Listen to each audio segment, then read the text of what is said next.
আজকে তোমাদের শোনাবো সত্যি ঘটনা। ঘটনাটা শুনতে যতটা অদ্ভুত লাগবে, বাস্তবে তার থেকেও অনেক বেশি ভয়ঙ্কর ছিল। আজও আমি মেলার আলো, সেই অদ্ভুত বাঁশির শব্দ আর ভিড়ের মধ্যে দাঁড়িয়ে থাকা কালো চোখের মানুষগুলোর কথা ভুলতে পারিনি। এই ঘটনাটা ঘটেছিল প্রায় ৮ বছর আগে। তখন আমি কলেজে পড়ি। শীতের ছুটি চলেছিল, ডিসেম্বরের শেষ দিক। গ্রামের দিকে তখন নানা জায়গায় মেলা বসে। নাগরদোলা, সার্কাস, পুতুল নাচ, যাত্রা, সব মিলিয়ে অন্যরকম পরিবেশ। আমার মামার বাড়ি নদিয়ার এক ছোট গ্রামে।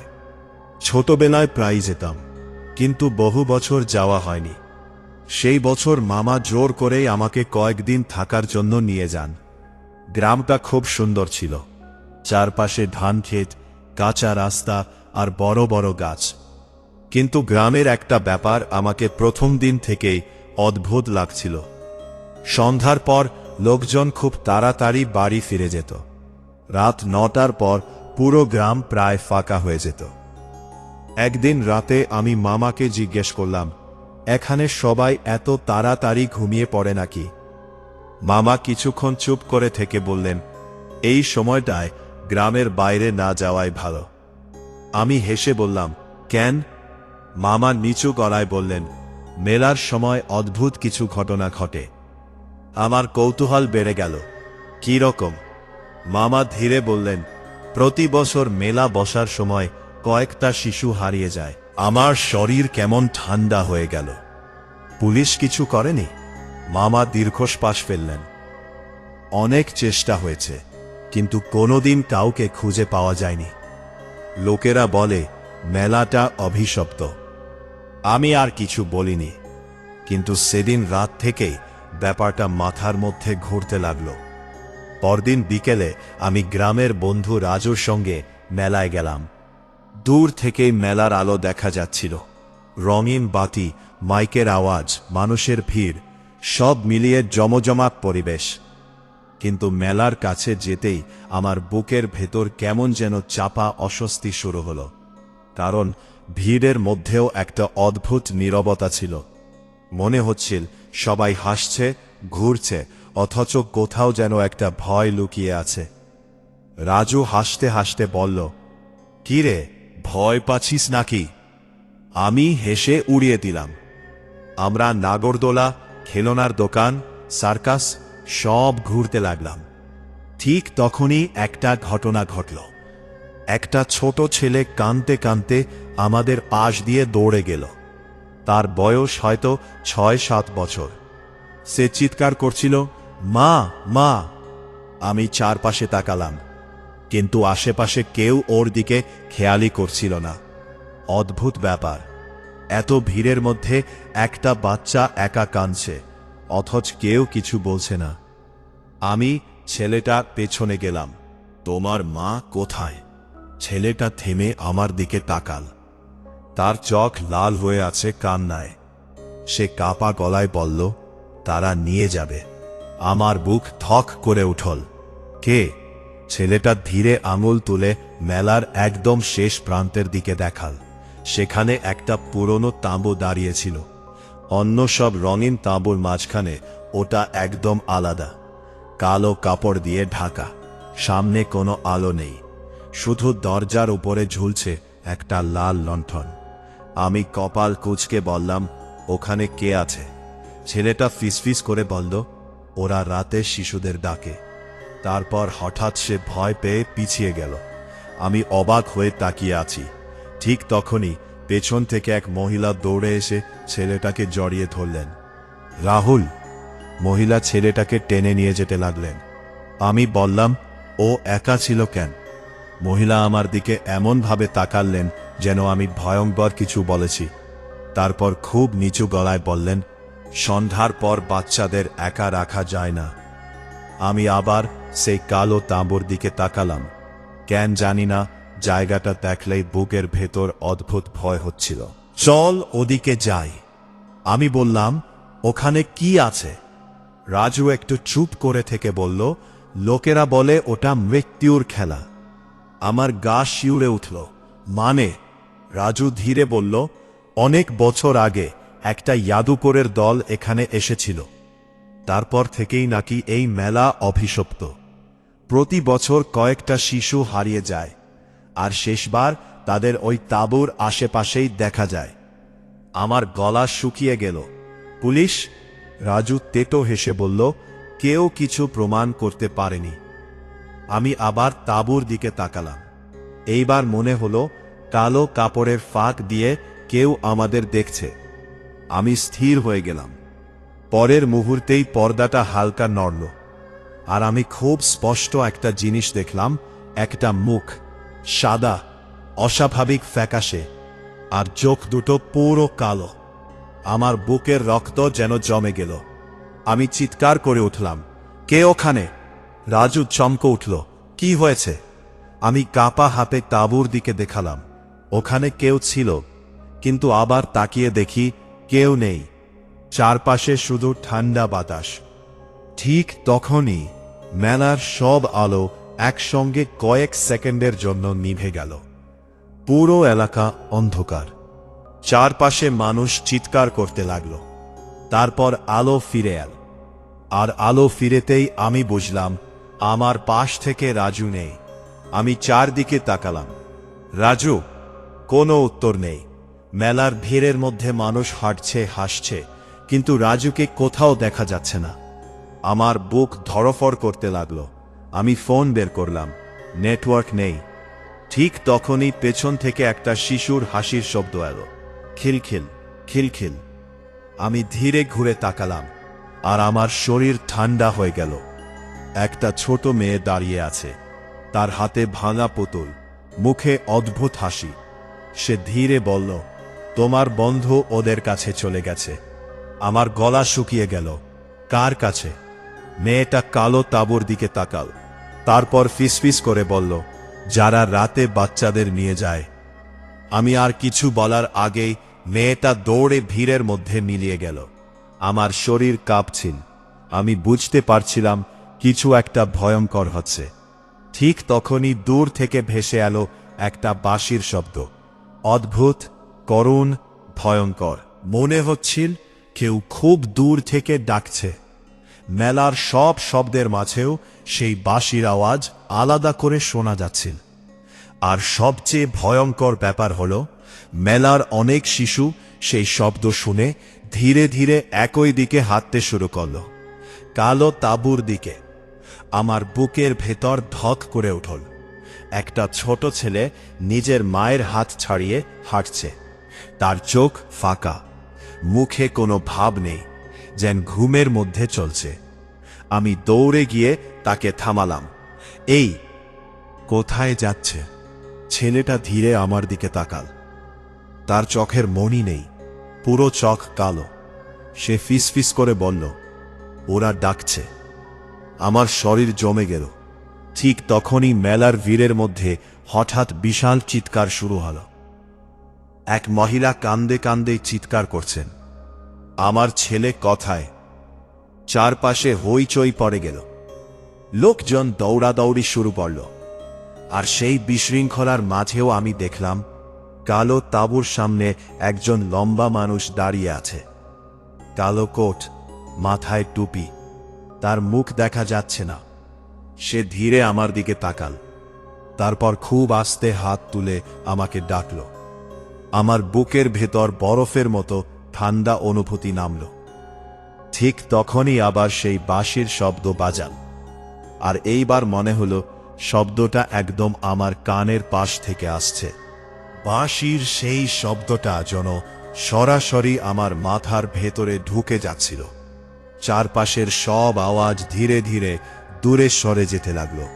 মেলার মানুষের চিৎকার, মাইকের শব্দ, নাগরদোলার ঝনঝন, সব কিছু কেমন ঝাপসা হয়ে গেল।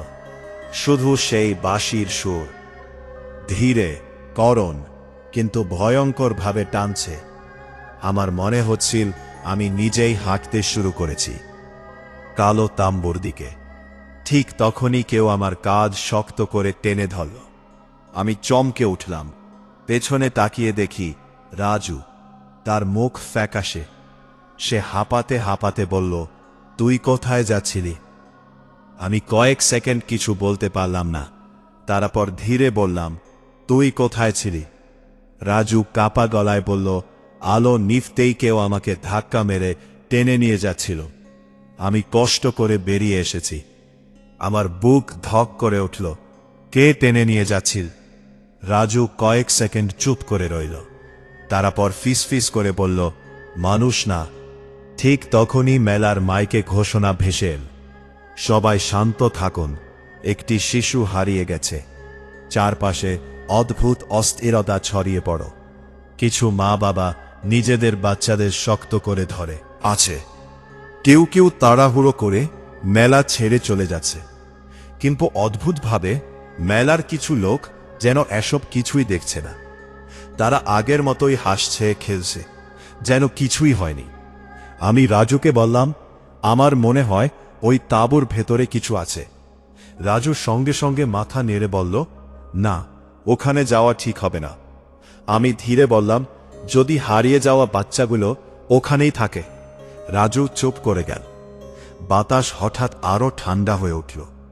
আমরা ধীরে ধীরে কালো তাঁবুর দিকে হাঁটতে শুরু করলাম। মেলার শেষ প্রান্তে জায়গাটা অদ্ভুতভাবে ফাঁকা। লোকজন যেন ইচ্ছে করেই ওদিকটা এড়িয়ে চলছে। তাঁবুর সামনে পৌঁছে আমার বুকের ভেতর ধড়ফড় শুরু হয়ে গেল। লাল লণ্ঠনটা বাতাসে দুলছে। তাঁবুর কালো কাপড়ও যেন ভেতর থেকে কেউ টানছে। আর সেই বাঁশির শব্দ এবার আরো পরিষ্কার, তাঁবুর ভেতর থেকেই আসছে। রাজু কাপা গলায় বলল, আমরা সত্যিই ঢুকব? আমি শুকনো গলায় বললাম, হ্যাঁ। আমি ধীরে পর্দাটা সরালাম, আর সঙ্গে সঙ্গে ভেতর থেকে পচা গন্ধ বেরিয়ে এলো। আমার গা শিউরে উঠল। রে খুব কম আলো, চারপাশে পুরনো কাঠের বাক্স, দেওয়ালে ঝুলছে অদ্ভুত সব মুখোশ। কিছু মুখোশ মানুষের মতো, কিছু একদম বিকৃত। আর তাম্বুর একদম মাঝখানে একটা চেয়ার। চেয়ারে বসে আছে একজন মানুষ, কালো কোট, কালো টুপি, মুখ নিচু, তার হাতে বাঁশি। আমাদের পায়ের শব্দ হতেই সে ধীরে মাথা তুলল। আর আমি জমে গেলাম। লোকটার মুখে কোনো চোখ নেই, চোখের জায়গায় শুধু কালো গর্ত। সে ধীরে হাসল। অবশেষে তোমরা এলে। আমার বুকের রক্ত যেন শুকিয়ে গেল। রাজু পিছিয়ে যেতে লাগল। চল, চল এখান থেকে। লোকটা ধীরে উঠে দাঁড়াল। তার শরীর অস্বাভাবিক লম্বা, মনে হচ্ছিল মাথা তাম্বুর ছাদ ছুঁয়ে যাবে। সে বাঁশিটা হাতে নিয়ে বলল, ওরা সবাই এখানে আছে। আমি কাপা গলায় বললাম, কারা? লোকটা ধীরে পাশের অন্ধকারের দিকে আঙুল তুলল। আমি তাকিয়ে যা দেখলাম সেটা দেখে শরীর অবশ হয়ে গেল। অন্ধকারের মধ্যে কয়েকটা শিশু দাঁড়িয়ে আছে। তাদের মুখ ফ্যাকাশে, চোখ পুরো কালো, আর সবাই স্থির হয়ে আমাদের দিকে তাকিয়ে আছে। আমার বুক ধোক করে উঠল। জীবিত। লোকটা হেসে উঠল। সেই হাসি মানুষের না। ওরা এখন আমার। হঠাৎ একটা ছোট মেয়ে ধীরে সামনে এগিয়ে এল। তার হাতে ভাঙা পুতুল। আমি চিনতে পারলাম, এই মেয়েটাকেই আগে দেখেছিলাম। সে ফিসফিস করে বলল, ও আমাদের ছাড়বে না। ঠিক তখনই তাম্বুর বাইরে হঠাৎ সব আলো নিভে গেল। চারপাশ অন্ধকার। আর সেই অন্ধকারের মধ্যেই শিশুগুলো একসঙ্গে হাসতে শুরু করল। খিলখিল, খিলখিল। আমার শরীর ঠান্ডা হয়ে যাচ্ছে। রাজু আমার হাত চেপে ধরল। দৌড়। আমরা ঘুরে তাম্বুর বাইরে বেরোতে গেলাম। কিন্তু পর্দা সরাতেই দেখি বাইরে আর মেলা নেই। চারপাশে শুধু ঘন কুয়াশা। কোনো আলো নেই, কোনো মানুষ নেই। আমি হতভম্ব হয়ে গেলাম। এটা কিভাবে সম্ভব? পেছন থেকে লোকটার গলা ভেসে এল, এখানে যারা আসে তারা আর আগের পৃথিবীতে ফিরতে পারে না। আমি ঘুরে দেখি, লোকটা ধীরে আমাদের দিকে হাঁটছে। তার পায়ের নিচে মাটি কালো হয়ে যাচ্ছে। শিশুগুলো ধীরে ধীরে এগিয়ে আসছে। রাজু চিৎকার করে বলল, আমারা কি চাই তোমার? লোকটা থেম এ গেল, তারপর খুব ধীরে বলল, নতুন আত্মা। আমার বুক কেঁপে উঠল। ঠিক তখনই তাম্বুর বাইরে দূরে একটা আলো দেখা গেল। কারো হাতে লণ্ঠন। একজন বৃদ্ধ দৌড়ে আসছেন। তিনি চিৎকার করে বললেন, ওদের ছেড়ে দে। লোকটা সঙ্গে সঙ্গে ভয়ঙ্কর গর্জন করল। বৃদ্ধ একটা থালি থেকে সাদা গুঁড়ো বের করে মাটিতে ছুঁড়ে মারলেন। মুহূর্তের মধ্যে চারপাশে আগুনের মতো আলো জ্বলে উঠল। কালো কোটোওয়ালা লোকটা চিৎকার করে পিছিয়ে গেলে। শিশুগুলো কাঁদতে শুরু করল। বৃদ্ধ চিৎকার করে বললেন, দৌড়াও। আমরা তাম্বু থেকে বেরিয়ে দৌড়াতে শুরু করলাম। কয়েক সেকেন্ড পর বুঝলাম আমরা আবার মেলার মধ্যেই আছি। চারপাশে মানুষ, আলো, আওয়াজ সব আগের মতো। কিন্তু আশ্চর্যের ব্যাপার, কেউ যেন আমাদের দেখছেই না। আমরা হাঁপাতে হাঁপাতে থামলাম। বৃদ্ধ ধীরে বললেন, তোমরা ওর তাম্বুর ভেতরে ঢুকেছিলে? আমি মাথা নেড়ে বললাম, ওটা কি? বৃদ্ধ কয়েক সেকেন্ড চুপ করে রইলেন। তারপর ধীরে বললেন, ও মানুষ না। অনেক বছর আগে এই মেলায় এক জাদুকরের দল এসেছিল। দলের প্রধান ছিল এক শয়তানি তান্ত্রিক। সে শিশুদের আত্মা দিয়ে কালো সাধনা করত। আমার শরীর ঠান্ডা হয়ে গেল। বৃদ্ধ বলতে লাগলেন, এক রাতে গ্রামবাসীরা তাকে মেরে ফেলে, কিন্তু মরার আগে সে অভিশাপ দিয়ে যায়। তারপর থেকে প্রতিবার এই মেলায় শিশু হারিয়ে যায়। রাজু কাপা গলায় বলল, তাহলে ও এখনো বেঁচে আছে? বৃদ্ধ ধীরে মাথা নেড়ে বললেন, ও পুরোপুরি মরেনি। ওর আত্মা ওই তাঁবুর সঙ্গে বাঁধা। ঠিক তখনই দূর থেকে আবার বাঁশির শব্দ ভেসে এলো, এইবার আগের চেয়ে অনেক জোরে। বৃদ্ধর মুখ ফ্যাকাশে হয়ে গেল। আজ রাতে ও আরো শক্তিশালী হবে। আমি বললাম, ওকে থামানোর উপায় নেই? বৃদ্ধ ধীরে বললেন, আছে, কিন্তু খুব ভয়ঙ্কর। বাতাস হঠাৎ ঠান্ডা হয়ে গেল। মেলার আলো একবার জ্বলে, একবার নিভতে লাগল। দূরে আমি দেখলাম কালো তাঁবুর সামনে সেই লম্বা মানুষটা দাঁড়িয়ে আছে। সে স্থির হয়ে আমাদের দিকেই তাকিয়ে। তারপর ধীরে হাত তুলে আমাকে ডাকল। আমার বুকের ভেতর আবার সেই অদ্ভুত টান অনুভব হল। বৃদ্ধ আমার কাঁধ চেপে ধরলেন। ওর চোখের দিকে তাকিও না। কষ্ট করে চোখ সরালাম। বৃদ্ধ ধীরে বললেন, আজ রাত 12টার পর ও আসল রূপ নেবে। তার আগে তাম্বু ধ্বংস করতে হবে। রাজু কাপা গলায় বলল, আর যদি না পারি? বৃদ্ধ কয়েক সেকেন্ড চুপ করে থেকে বললেন, তাহলে কাল সকাল হওয়ার আগেই পুরো মেলা মৃতদের জায়গা হয়ে যাবে। ঠিক তখনই মেলার একদম অন্য প্রান্ত থেকে একটা মহিলার ভয়ঙ্কর চিৎকার ভেসে এলো, আমার মেয়ে কোথায়? চারপাশে হইচই শুরু হয়ে গেল। আর সেই বিশৃঙ্খলার মাঝেও আমি স্পষ্ট দেখলাম একটা ছোট মেয়ে ধীরে ধীরে কালো তাম্বুর দিকে হাঁটছে। তার চোখ পুরো কালো, আর ঠোঁটে অদ্ভুত হাসি। ছোট মেয়েটা ধীরে ধীরে কালো তাঁবুর দিকে হাঁটছিল। তার চোখ দুটো পুরো কালো, মুখে কোনো ভয় নেই, যেন কেউ তাকে ডেকে নিয়ে যাচ্ছে। পেছন থেকে তার মা চিৎকার করছিলেন, মৌ, দাঁড়া, কোথায় যাচ্ছিস? কিন্তু মেয়েটা একবারও পিছনে তাকাল না। আমার বুক ধক ধক করতে লাগল। বৃদ্ধ তাড়াতাড়ি বললেন, ওকে থামাও, এখনই। আমি আর রাজু দৌড়ে মেয়েটার দিকে গেলাম। ঠিক তখনই আবার সেই বাঁশির শব্দ ভেসে উঠল। এইবার আগের চেয়ে অনেক ভয়ঙ্কর। মনে হচ্ছিল পুরো মেলার বাতাসের ভেতর দিয়ে কেউ কান্না করছে। চারপাশের কয়েকটা শিশু একসঙ্গে থেমে গেল।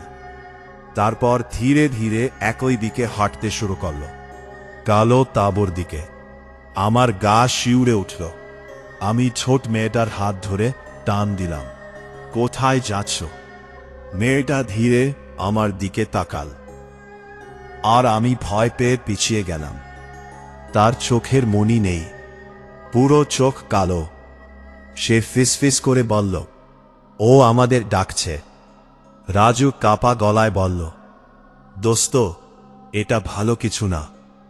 ঠিক তখনই মেলার সব আলো একসঙ্গে নিভে গেল। পুরো এলাকা ডুবে গেল অন্ধকারে। চারপাশে মানুষ চিৎকার শুরু করাল। কারো বাচ্চা হারিয়ে গেছে, কেউ দৌড়াচ্ছে, কেউ কাঁদছে। আর সেই অন্ধকারের মাঝেও কালো তাম্বুর উপরের লাল লণ্ঠনটা জ্বলছিল, যেন অন্ধকারের মধ্যে একটা চোখ। বৃদ্ধ চিৎকার করে বললেন, সবাই পিছিয়ে যাও। তিনি থলি থেকে আবার সাদা গুঁড়ো বের করে চারপাশে ছুঁড়ে মারলেন। হঠাৎ কয়েক সেকেন্ডের জন্য চারপাশে নীলচে আলো ছড়িয়ে পড়ল। আর সেই আলোয় আমি যা দেখলাম সেটা আজও ভুলতে পারিনি। মেলার ভিড়ের মধ্যে অনেকগুলো মানুষ দাঁড়িয়ে আছে, যারা আসলে মানুষ না। তাদের মুখ ফ্যাকাশে, চোখ কালো, কেউ হাসছে, কেউ স্থির হয়ে দাঁড়িয়ে যায়, আর সবাই কালো তাম্বুর দিকেই তাকিয়ে যায়। আমার বুকের রক্ত যেন জমে গেল। রাজু ফিসফিস করে বলল, দোস্ত, এটা ভালো কিছু না। ওরা কারা? বৃদ্ধ ধীরে বললেন, যারা আর কখনো মেলা থেকে ফিরতে পারেনি। আমার হাত পা ঠান্ডা হয়ে গেল। হঠাৎ কালো তাঁবুর পর্দা নিজে থেকেই খুলে গেল, আর ভেতর থেকে ধীরে ধীরে বেরিয়ে এল সেই লম্বা মানুষটা। কালো কোট, লম্বা টুপি, হাতে বাঁশি। কিন্তু এইবার তার শরীরটা আগের চেয়ে আরো ভয়ঙ্কর লাগছিল। মনে হচ্ছিল পুরো শরীর ধোঁয়ার তৈরি। সে ধীরে বাঁশিটা মুখে তুলো আর আবার বাজাতে শুরু করল। সঙ্গে সঙ্গে কয়েকটা শিশু তাদের মা বাবার হাত ছাড়িয়ে হাঁটতে শুরু করল। তাদের চোখ ফাঁকা, যেন ঘুমের মধ্যে হাঁটছে। আমি চিৎকার করে উঠলাম, ওদের আটকাও! চারপাশে হইচই পড়ে গেল। লোকজন বাচ্চাদের ধরে টানতে লাগল, কিন্তু কয়েকটা শিশু অস্বাভাবিক শক্তিতে সামনে এগিয়ে যাচ্ছিল। একটা ছেলে নিজের বাবাকে ধাক্কা মেরে ফেলে দিল। আমার বুক কেঁপে উঠল। বৃদ্ধ কাপা গলায় বললেন, সময় নেই, আজ রাত 12টার আগেই ওকে থামাতে হবে। আমি বললাম, কিভাবে? বৃদ্ধ কালো তাঁবুর দিকে তাকিয়ে বললেন, ওর আসল শরীর এখনো তাঁবুর নিচে লুকানো আছে। ধ্বংস করতে পারলেই ও শেষ হবে। রাজু শুকনো গলায় বলল, আর যদি না পারি? বৃদ্ধ ধীরে বললেন, তাহলে এই মেলার সবাই ওর হয়ে যাবে। ঠিক তখনই দূরে বিশাল একটা চিৎকার শোনা গেল। এক মহিলা কাঁদতে কাঁদতে মাটিতে পড়ে গেছেন। তার বাচ্চা নেই। চারপাশের মানুষ আতঙ্কে দৌড়াদৌড়ি শুরু করল। আর সেই বিশৃঙ্খলার মাঝেও কালো কটোয়ালা লোকটা দাঁড়িয়ে হাসছিল। তারপর খুব ধীরে সে আমার দিকে আঙুল তুল। আমার বুকের ভেতর কেমন টান লাগল। মনে হচ্ছিল কেউ আমাকে ওর দিকে ডাকছে। বৃদ্ধ তাড়াতাড়ি আমার কপালে কিছু একটা ছুঁয়ে দিলেন। মুহূর্তের মধ্যে সেই অনুভূতিটা কেটে গেল। ও তোমাকে বেছে নিয়েছে। আমি কাপা গলায় বললাম, মানে? বৃদ্ধ কিছুক্ষণ চুপ করে থেকে বললেন, যারা ওর তাঁবুর ভেতরে যায় তাদের মধ্যে একজনকে ও নিজের জন্য রাখে। আমার শরীর ঠান্ডা হয়ে গেল। ঠিক তখনই মেলার একদম মাঝখান থেকে ভেসে এল শিশুর কান্না। অনেকগুলো শিশুর কান্না একসঙ্গে। আমরা তাকিয়ে দেখি, মেলার মাঝখানে দাঁড়িয়ে আছে সেই হারিয়ে যাওয়া শিশুগুলো। 10-12 জন, সবাই স্থির, চোখ পুরো কালো। তারা ধীরে ধীরে একসঙ্গে বলল, ও আসছে। বাতাস হঠাৎ ভয়ঙ্কর ঠান্ডা হয়ে গেল।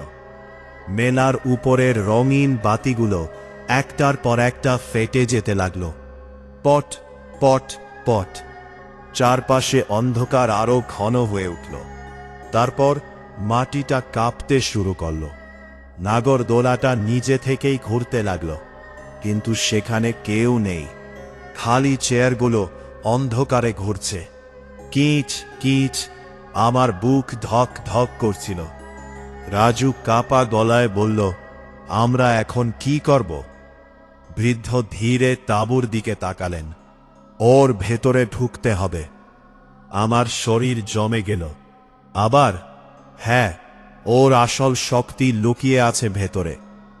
ঠিক তখন এই কালো কোটওয়ালা লোকটা ধীরে হাত তুলল, আর সঙ্গে সঙ্গে চারপাশের সব মৃতমুখ মানুষ একসঙ্গে আমাদের দিকে তাকাল। তারপর হাঁটতে শুরু করল, ধীরে ধীরে আমাদের দিকে। বৃদ্ধ চিৎকার করে বললেন, দৌড়াও! আমরা তাঁবুর দিকে দৌড়াতে শুরু করলাম। পেছনে অসংখ্য পায়ের শব্দ, মনে হচ্ছিল পুরো মেলা আমাদের পেছনে ছুটছে। আমি পর্দা সরিয়ে ভেতরে ঢুকলাম, আর সঙ্গে সঙ্গে বুঝলাম এই তাঁবু বাইরের মতো না। ভেতরে বিশাল জায়গা, চারপাশে অন্ধকার, দেওয়ালে ঝুলছে শত শত পুতুল। সব পুতুলের চোখ কালো, কিছু পুতুলের মুখে রক্তের দাগ। আমার গা শিউরে উঠল। তাঁবুর একদম মাঝখানে একটা পুরনো কাঠের বাক্স রাখা, বাক্সটার উপর অদ্ভুত চিহ্ন আঁকা, আর চারপাশে ঝলছে কালো মোমবাতি। বৃদ্ধ ফিসফিস করে বললেন, ওটাই। ঠিক তখনই পেছন থেকে বাঁশির শব্দ ভেসে এল। আমরা ঘুরে তাকালাম। কালো কোটওয়ালা লোকটা দরজার সামনে দাঁড়িয়ে। এইবার তার মুখ দেখা যাচ্ছে, আর আমি ভয় পেয়ে পিছিয়ে গেলাম। তার মুখে চামড়া নেই, শুধু কালো পচা মাংস, চোখের জায়গায় আগুন ঝলছে। সে ভয়ঙ্কর গলায় বলল, তোমরা আমাকে থামাতে পারবে না। তার গলা শুনে মনে হচ্ছিল শত শত মানুষ একসঙ্গে কথা বলছে। বৃদ্ধ চিৎকার করে বললেন, বাক্সটা খোলো। আমি কাপা হাতে বাক্সটার কাছে গেলাম। ঠিক তখনই চারপাশের পুতুলগুলো একসঙ্গে নড়াতে শুরু করল। তাদের মাথা ধীরে ধীরে আমাদের দিকে ঘুরে গেল। খট খট! আমার বুকের ভেতর বরফের মতো ঠান্ডা অনুভূতি নামল। রাজু চিৎকার করে উঠল, ওগুলো নড়ছে। হঠাৎ কয়েকটা পুতুল মাটিতে লাফ দিয়ে পড়ল, তারপর হামাগুড়ি দিয়ে আমাদের দিকে আসতে লাগল। তাদের মুখে ভয়ঙ্কর হাসি। আমি আতঙ্কে পিছিয়ে গেলাম। বৃদ্ধ মন্ত্র পড়তে শুরু করলেন। তার গলার আওয়াজে চারপাশের বাতাস কাঁপছিল। ঠিক তখনই কালো কোটওয়ালা লোকটা ভয়ঙ্কর চিৎকার করে আমার দিকে ছুটে এল। আমি চোখ বন্ধ করে ফেললাম, কিন্তু পরের মুহূর্তেই বৃদ্ধ তার সামনে কিছু ছুঁড়ে মারলেন। আগুনের ঝলকানি। লোকটা চিৎকার করে পিছিয়ে গেল। বাক্সটা খোলো! বৃদ্ধ আবার চিৎকার করলেন। আমি কাপা হাতে বাক্সের ঢাকনা তুললাম, আর সঙ্গে সঙ্গে বুকের ভেতর ঠান্ডা কাঁপুনি নেমে গেল। ভেতরে একটা ছোট শিশুর কঙ্কাল, তার গলায় বাঁশি ঝুলছে। বৃদ্ধ কাপা গলায় বললেন, এই শিশুকেই ও প্রথম হত্যা করেছিল, এর আত্মাকে বেঁধে রেখেছে। ঠিক তখনই পুরো তাঁবু কাঁপতে শুরু করল। কালো কোটওয়ালা লোকটা ভয়ঙ্কর গলায় চিৎকার করল, না! বৃদ্ধ আমাকে একটা মশাল দিলেন। গোলো পুড়িয়ে দাও! আমার হাত কাঁপছিল, কিন্তু আমি মশালটা তুললাম। ঠিক তখনই লোকটা অস্বাভাবিক গতিতে আমার সামনে এসে দাঁড়াল। সে আমার গলা চেপে ধরল। তার হাত বরফের মতো ঠান্ডা। সে ফিসফিস করে বলল, তুই আমার সঙ্গে থাকবি। আমার নিঃশ্বাস বন্ধ হয়ে আসছিল। ঠিক তখনই রাজু পেছন থেকে একটা লোহার দণ্ড দিয়ে তাকে আঘাত করল। লোকটা কয়েক সেকেন্ডের জন্য থেমে গেল। আমি সুযোগ পেয়ে মশালটা বাক্সের ভেতর ছুঁড়ে মারলাম।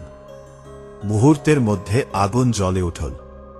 শিশুর কঙ্কালটা পড়তে শুরু করল, আর সঙ্গে সঙ্গে পুরো তাম্বু কেঁপে উঠল।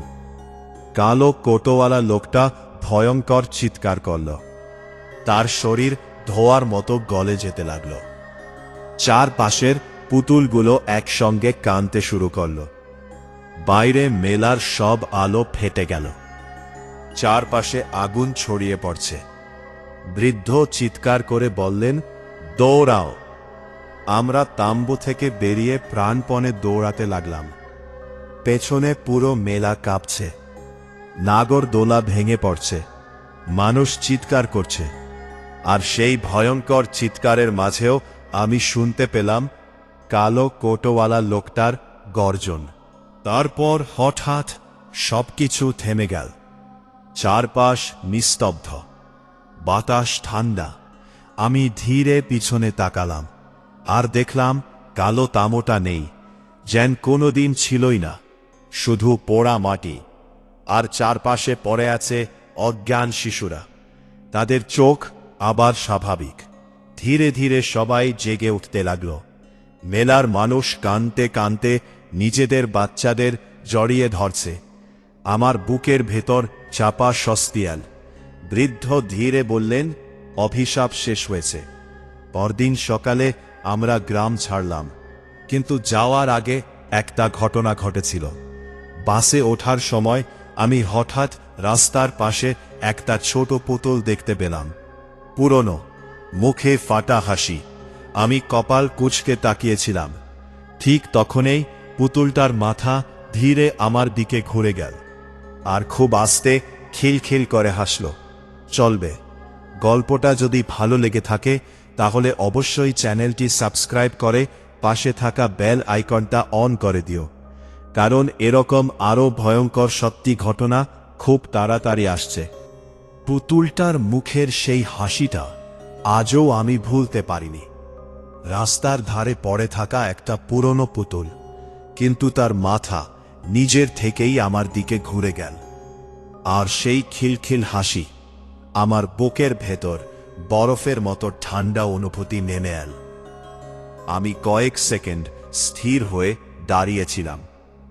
রাজু পেছন থেকে বলল, কি হলো?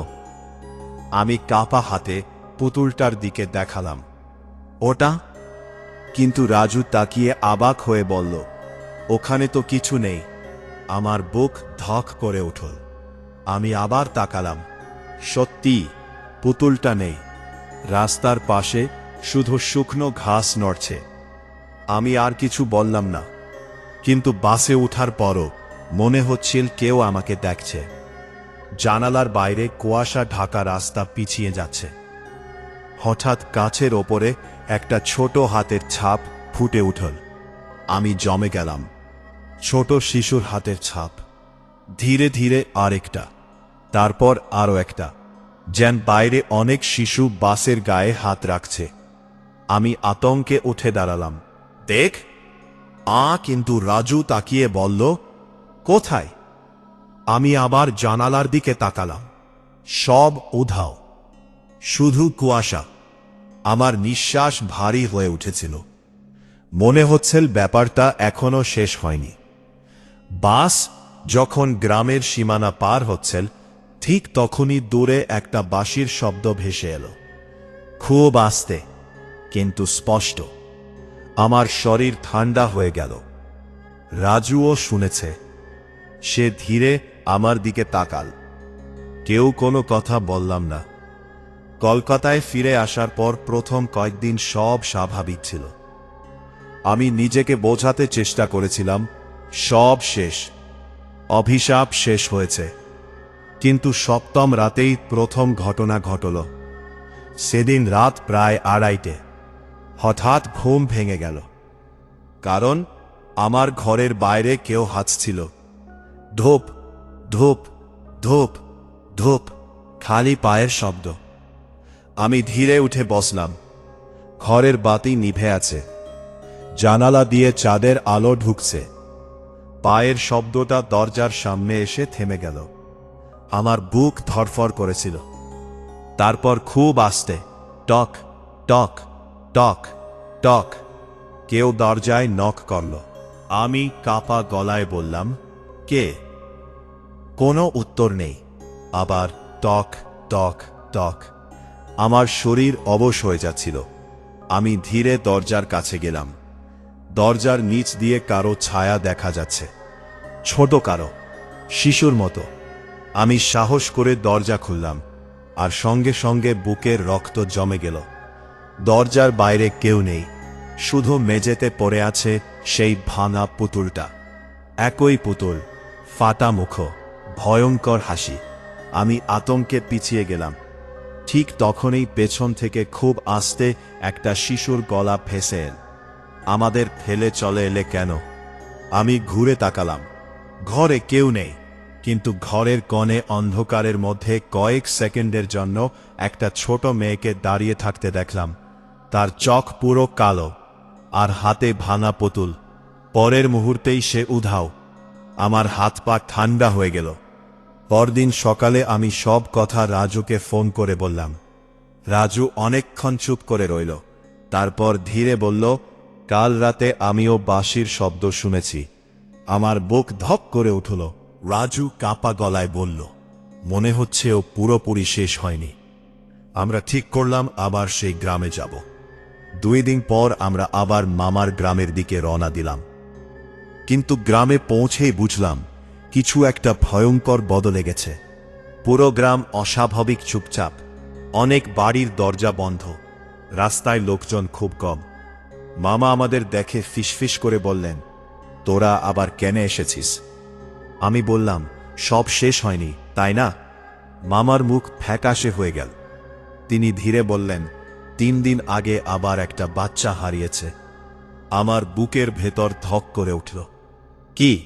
মামা মাথা নেড়ে বললেন, সবাই ভেবেছিল অভিশাপ শেষ, কিন্তু সেদিন রাতে আবার বাঁশির শব্দ শোনা গেছে। রাজু শুকনো গলায় বলল, কালো তাম্বু? মামা কাঁপা গলায় বললেন, আবার দেখা গেছে। আমার শরীর ঠান্ডা হয়ে গেল। সেই রাতেই আমরা বৃদ্ধ লোকটার খোঁজে বেরোলাম। গ্রামের একদম শেষ প্রান্তে ছোট কুঁড়ে ঘরে তিনি থাকতেন। আমাদের দেখে তিনি একটুও অবাক হলেন না, শুধু ধীরে বললেন, আমি জানতাম তোরা ফিরবি, এখনো আছে। বৃদ্ধ দীর্ঘ শ্বাস ফেললেন, কারণ তোরা ওর মূল শক্তিকে পুরো ধ্বংস করেসনি। আমার বুক ধক করে উঠল। মানে? বৃদ্ধ ধীরে বললেন, যে শিশুর আত্মা দিয়ে অভিশাপ শুরু হয়েছিল তার শরীর পুড়েছে, কিন্তু তার আত্মা এখনো মুক্ত হয়নি। বাতাস ঠান্ডা হয়ে উঠল। বৃদ্ধ আমাদের একটা পুরনো বই দেখালেন। পাতাগুলো হলদে, ভেতরে অদ্ভুত চিহ্ন আঁকা। একটা ছবিতে সেই কালো কোটওয়ালা লোকটার মতো একজন দাঁড়িয়ে আছে। বৃদ্ধ বললেন, ও ছিল তান্ত্রিক, মানুষের আত্মা আটকে রেখে শক্তি বাড়াত। আমি কাঁপা গলায় বললাম, ওকে পুরোপুরি শেষ করার উপায়? বৃদ্ধ ধীরে বললেন, যে প্রথম শিশুকে ও হত্যা করেছিল তার আত্মাকে মুক্ত করতে হবে, নইলে অভিশাপ বারবার ফিরে আসবে। ঠিক তখনই বাইরে হঠাৎ বাতাস শুরু হলো। ঘরের দরজা নিজে থেকেই খুলে গেল। আমরা সবাই চমকে তাকালাম। দরজার বাইরে দাঁড়িয়ে আছে সেই ছোট মেয়ে, হাতে ভাঙা পুতুল, চোখ পুরো কালো। সে ধীরে বলল, ও ফিরে এসেছে। তারপর হঠাৎ সে অদৃশ্য হয়ে গেল। ঘরের ভেতর বরফের মতো ঠান্ডা নেমে এল। ধোব উঠে দাঁড়ালেন, আজ রাতে শেষ করতে হবে। রাত 12টার দিকে আমরা আবার মেলার মাঠে পৌঁছলাম, কিন্তু এইবার জায়গাটা আগের থেকেও ভয়ঙ্কর। মেলা নেই, কোনো আলো নেই, শুধু কুয়াশা। আর মাঠের মাঝখানে দাঁড়িয়ে আছে কালো তাঁবু, লাল লণ্ঠন বাতাসে দুলছে। দূর থেকে বাঁশির শব্দ ভেসে আসছে। আমার বুক ধরফর করেছিল। আমরা ধীরে তাঁবুর সামনে গেলাম। ঠিক তখনই মাটির নিচ থেকে ফিসফিস আওয়াজ আসতে শুরু করল। অনেকগুলো শিশুর গলা একসঙ্গে, বাঁচাও। আমার হাত কাঁপছিল। বৃদ্ধ বললেন, ভয় পাস না। আমরা তাঁবুর ভেতরে ঢুকলাম। এইবার ভেতরটা আগের থেকেও বিশাল। চারপাশে হাজার হাজার পুতুল ঝুলছে, সবগুলোর চোখ কালো। আর মাঝখানে দাঁড়িয়ে আছে সেই তান্ত্রিক। এইবার তার পুরো শরীর পচে গেছে, মুখে ভয়ঙ্কর হাসি। সে ধীরে বলল, তোরা আবার এসেছিস। তার গলার আওয়াজে পুরো তাঁবু কেঁপে উঠল। বৃদ্ধ বই খুলে মন্ত্র পড়তে শুরু করলেন। তান্ত্রিক ভয়ঙ্কর গর্জন করল, চারপাশের পুতুলগুলো একসঙ্গে নড়তে শুরু কর। মাটির নিচ থেকে কালো হাত বেরিয়ে আসছে। আমি আতঙ্কে পিছিয়ে গেলাম। ঠিক তখনই সেই ছোট মেয়েটা আবার দেখা দিল। সে আমার দিকে তাকিয়ে বলল, আমাকে মুক্ত করো। তারপর সে তাঁবুর এক কোণে আঙুল তুলল। সেখানে মাটির নিচে কিছু একটা চাপ। আমি দৌড়ে গিয়ে মাটি খুঁড়তে লাগলাম। কিছুক্ষণ পর একটা ছোট কাঠের বাক্স বেরিয়ে এল। বাক্সটা খুলতেই আমার বুক ক্যাপে উঠল। ভেতরে একটা পুরনো পুতুল, আর তার ভেতরে গুজে রাখা ছোট শিশুর হাড়। বৃদ্ধ চিৎকার করে বললেন, ওটাই আসল বন্ধন। তান্ত্রিক ভয়ঙ্কর চিৎকার করে আমাদের দিকে ছুটে এল। চারপাশে পুতুলগুলো হামাগুড়ি দিয়ে এগিয়ে আসছে। রাজু একটা মশাল তুলে আমাকে দিল। শেষ করো। আমি কাঁপা হাতে পুতুলটার দিকে আগুন ধরালাম। মুহূর্তের মধ্যে পুরো তাঁবু ক্যাপে উঠল। তান্ত্রিক চিৎকার করতে লাগল। তার শরীর ধোঁয়ার মতো ছিঁড়ে যাচ্ছে। চারপাশের সব পুতুল একসঙ্গে পেটে যেতে লাগল। আর সেই মুহূর্তেই আমি দেখলাম ছোট মেয়েটার চোখ স্বাভাবিক হয়ে গিয়েছে। সে ধীরে হাসল, প্রথমবার। তারপর ফিসফিস করে বলল, ধন্যবাদ। পরের মুহূর্তেই সে আলোর মতো মিলিয়ে গেল। তান্ত্রিক শেষবার ভয়ঙ্কর গর্জন করে অন্ধকারের মধ্যে ভেঙে পড়ল। তারপর সব শান্ত। বাঁশির শব্দ থেমে গেল। ঠান্ডা বাতাস উধাও। লাল লণ্ঠন নিভে গেল। আর কালো তাম্বুটা ধীরে ধীরে মাটির সঙ্গে মিশে অদৃশ্য হয়ে গেল। আমরা কয়েক সেকেন্ড নিঃশব্দে দাঁড়িয়েছিলাম। বৃদ্ধ ধীরে বললেন, এবার সত্যিই শেষ। পরদিন সকালে গ্রামের মানুষ জানল, হারিয়ে যাওয়া শিশুগুলো সবাই বাড়ি ফিরে এসেছে। কেউ জানে না তারা কোথায় ছিল, কিন্তু তাদের কারো আর সেই রাতের কথা মনে নেই। আমরা সেদিন গ্রাম ছেড়ে চলে এলাম, আর কখনো ফিরে যাইনি। কিন্তু আজও মাঝে মাঝে গভীর রাতে ঘুম ভেঙে গেলে আমি কান পেতে শুনি, দূরে কোথাও খুব আস্তে একটা বাঁশির শব্দ বাজছে। গল্পটা যদি ভালো লেগে থাকে তাহলে অবশ্যই চ্যানেলটি সাবস্ক্রাইব করে পাশে থাকা বেল আইকনটা অন করে দিও, কারণ এরকম আরো ভয়ঙ্কর সত্যি ঘটনার গল্প খুব শীঘ্রই আসছে।